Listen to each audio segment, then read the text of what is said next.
Landlords, if you think self-managing your rental saves you money, think again.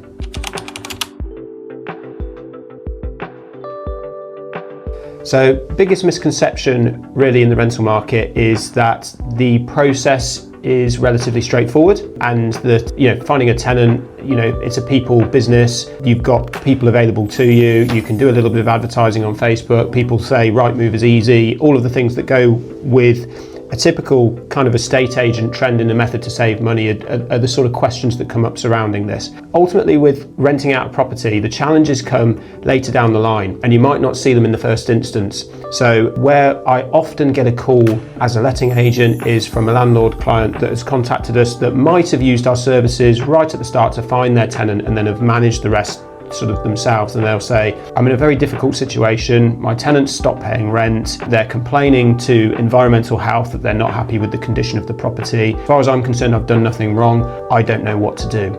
And it's challenges like that we come across day to day that we need to navigate, and there's so many pieces of legislation out there. Understanding it and getting to the bottom of that before you start the process is really, really important if you're going to be a landlord and self-manage.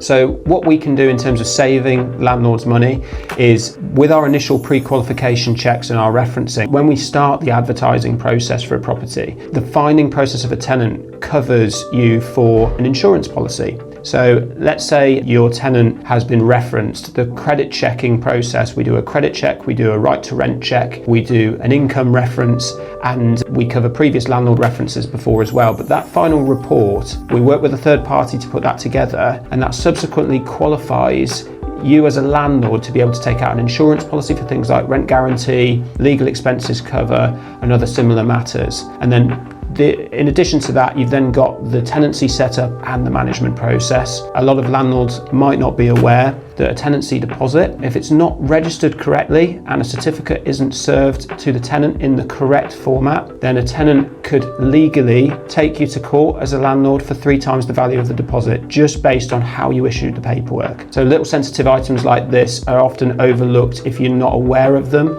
So having an agency on board to help with things like that could be really, really valuable.